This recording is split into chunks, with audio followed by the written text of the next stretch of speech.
भारत के उत्तर प्रदेश के एक छोटे से गांव रामपुर में लोग ठेले में अलग अलग खाना बनाते थे। कोई मटन बिरयानी बेचता, कोई चिकन करी, कोई फिश फ्राई, कोई पानी पूरी वाला, सब थे गांव में। लेकिन उस गांव में सबसे गरीब इंसान था रघुवीर, एक गरीब बाप जिसने जिंदगी भर सूखी रोटी खाई। आज अपनी आखिरी सांसों में बस एक ही इच्छा लिए लेटा था। बेटा, मरने से पहले एक बार मटन बिरयानी खिला दे। लेकिन उसके बेटे के पास एक वक्त की रोटी के पैसे भी नहीं थे। और फिर जो हुआ, उसने पूरे गांव को रुला दिया। उत्तर प्रदेश के एक छोटे से गांव रामपुर में एक टूटा हुआ घर, जहां बारिश में छत टपकती थी और गर्मियों में धूप, वही रहता था रघुवीर, 22 साल, मेहनती लेकिन किस्मत से हारा हुआ। घर में बीमार बाप हरिराम, छोटी बहन गुड़िया। हरिराम खाट पर लेटा था, कमजोर, थका हुआ। भैया, बाबा को फिर से बुखार आ गया। कुछ नहीं होगा बाबा को, मैं हूं ना। लेकिन अंदर से वो खुद टूट चुका था। तभी दरवाजे पर दस्तक। रघुवीर जल्दी से खोलता है। आइए डॉक्टर साहब। डॉक्टर अंदर आते हैं। चारपाई के पास बैठकर बाबा की नाड़ी देखते हैं। गुड़िया कोने में खड़ी रो रही है। कुछ पल बाद डॉक्टर गहरी सांस लेते हैं। रघुवीर घबराकर पूछता है, डॉक्टर साहब, बाबा ठीक तो है ना? डॉक्टर नजरें झुका लेते हैं। बेटा, अब ज्यादा समय नहीं है। जो आखिरी इच्छा हो पूरी कर दो। नहीं, बाबा को कुछ नहीं होगा। हिम्मत रखो, अब तुम्हें ही संभालना है सब। डॉक्टर धीरे धीरे बाहर चले जाते हैं। भैया, बाबा ठीक हो जाएंगे ना? रघुवीर चुप, आंखों में आंसू। वो बाबा का हाथ पकड़ता है, लेकिन कुछ बोल नहीं पाता।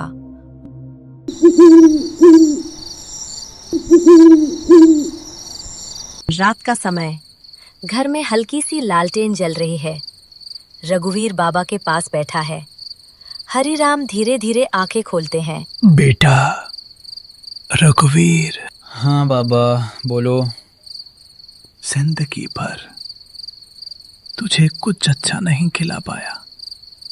एक बाप होकर भी तेरी कोई ख्वाहिश पूरी नहीं कर सका। ऐसा मत बोलो बाबा। मरने से पहले एक छोटी सी इच्छा है।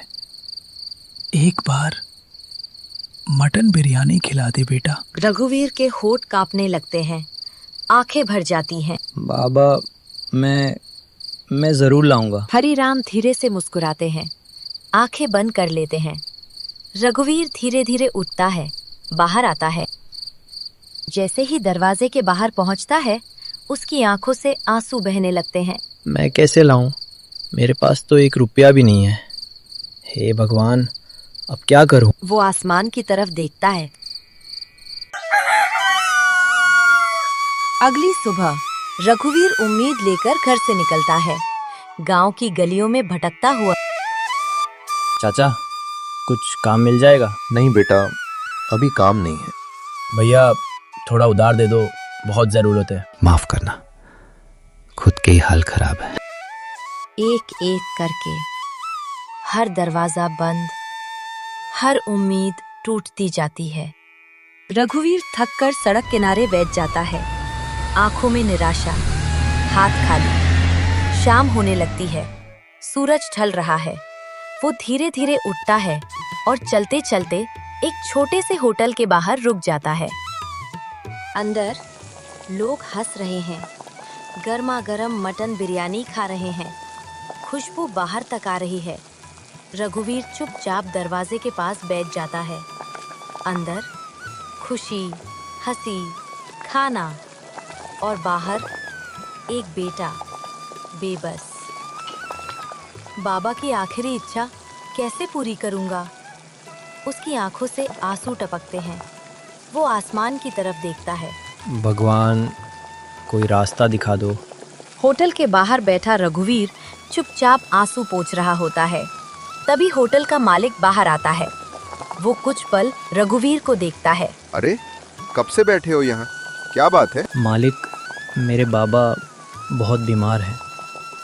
उनकी आखिरी इच्छा है मटन बिरयानी खाने की, लेकिन मेरे पास पैसे नहीं हैं। मालिक ध्यान से सुनता है। चेहरे पर सख्ती, लेकिन आंखों में नरमी। कुछ पल सोचता है। अगर सच में अपने बाप से इतना प्यार करता है तो यहाँ काम करेगा? कुछ भी करूँगा मालिक। बर्तन धोने पड़ेंगे, फर्श साफ करना पड़ेगा, दिन भर मेहनत करनी पड़ेगी, और रात को जो बचेगा उसमें से थोड़ा खाना ले जाना। रघुवीर की आंखें चमक उठती हैं।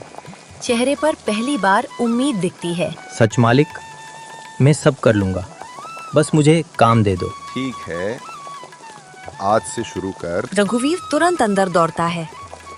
उसके हाथ गंदे होते हैं, कपड़े भीग जाते हैं, लेकिन चेहरे पर मेहनत और उम्मीद।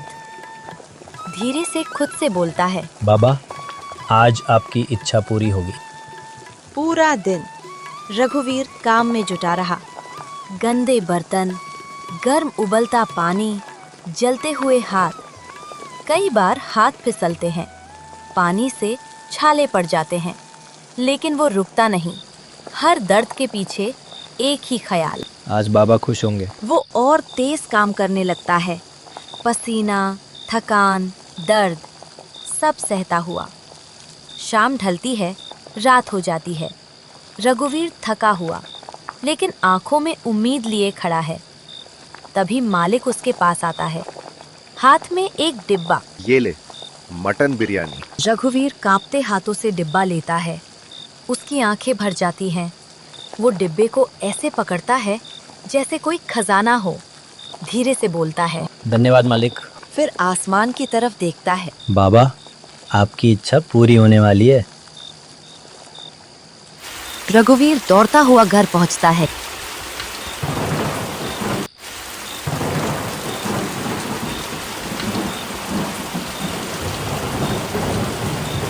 बाबा, देखो क्या लाया हूँ। वो हाफ रहा है, चेहरे पर खुशी और थकान साथ साथ। लेकिन अंदर घुसते ही सन्नाटा, दिल दहलाने वाला सन्नाटा। कोने में गुड़िया बैठी रो रही है।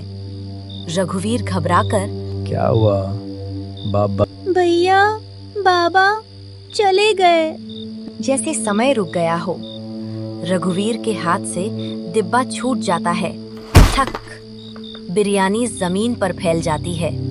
वो वहीं घुटनों के बल बैठ जाता है। धीरे धीरे बाबा के पास जाता है। उनका ठंडा हाथ पकड़ता है। बाबा, उठो ना। देखो, आपकी बिरयानी आ गई। मैं ले आया, एक बार खा लो ना बाबा। वो फूट फूट कर रो पड़ता है। गुड़िया पीछे से उसे पकड़ लेती है। पूरा घर रोने की आवाज से भर जाता है। उस रात सिर्फ एक घर नहीं, पूरा गांव रो पड़ा।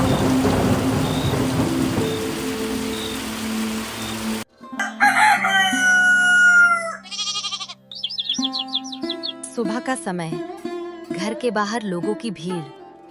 आंगन में सफेद चादर बिछी है, उस पर हरी राम का शरीर रखा है। चारों तरफ गांव वाले खड़े हैं, कुछ चुप, कुछ रो रहे हैं।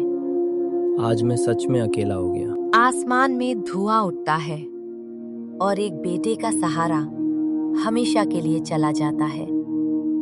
समय बीतता चला गया। उधर रघुवीर अपने घर में, आंखें सूजी हुई, दिल टूटा हुआ। लेकिन रघुवीर उठ खड़ा हुआ। उसने आसमान की तरफ देखा। मैंने अपने बाबा की इच्छा तो पूरी नहीं कर पाया, लेकिन अब किसी और बाप की अधूरी इच्छा नहीं रहने दूंगा। अब कोई भी बाप बिना आखिरी इच्छा पूरी किए नहीं जाएगा। रघुवीर फिर उसी होटल पर पहुंचता है।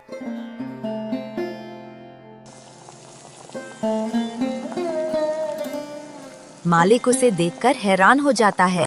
तू फिर आ गया? मालिक, काम चाहिए। मुझे बिरयानी बनाना सीखना है। दिन रात मेहनत, मसाले पीसना, चावल पकाना, मटन बनाना, हाथ जलते, थकान होती, लेकिन इस बार उसके अंदर दर्द नहीं, एक मकसद था। दिन बीत गया, रात बीत गई। कुछ महीनों बाद गांव के उसी मोड़ पर एक छोटा सा ठेला लगा। रघुवीर मटन बिरयानी। लोग लाइन में खड़े हैं, खुशबू पूरे गांव में फैल रही है। रघुवीर हर प्लेट देते वक्त धीरे से मुस्कुराता है गरम गरम प्यार से बनी बिरयानी। और ठेले के कोने में एक छोटी सी फोटो लगी है, उसके बाबा की। रघुवीर उसे देखकर धीरे से कहता है, बाबा, आज हर प्लेट में आपका सपना पूरा कर रहा हूँ। कभी कभी एक अधूरी इच्छा पूरी जिंदगी का मकसद बन जाती है। एक दिन रघुवीर अपने ठेले पर काम कर रहा होता है। तभी एक बूढ़ा आदमी धीरे धीरे आता है, कमजोर आवाज में। बेटा, पैसे नहीं हैं, लेकिन मटन बिरयानी खाने का मन है। रघुवीर कुछ पल उसे देखता है, फिर हल्का सा मुस्कुराता है। बैठ जाओ बाबा, आज मेरी तरफ से। वो अपने हाथों से प्लेट भर कर देता है। बूढ़ा आदमी पहली कौर खाता है, उसकी आंखों में चमक आ जाती है। रघुवीर उसे देखता रहता है, आंखों में आंसू भर आते हैं। धीरे से खुद से, काश मेरे बाबा भी आज होते। आज भी उस गांव में लोग कहते हैं, रघुवीर बिरयानी नहीं बेचता, वो अपने बाप का अधूरा सपना पूरा करता है। माँ बाप की छोटी इच्छाएं भी बहुत बड़ी होती हैं। समय रहते उन्हें पूरा करो।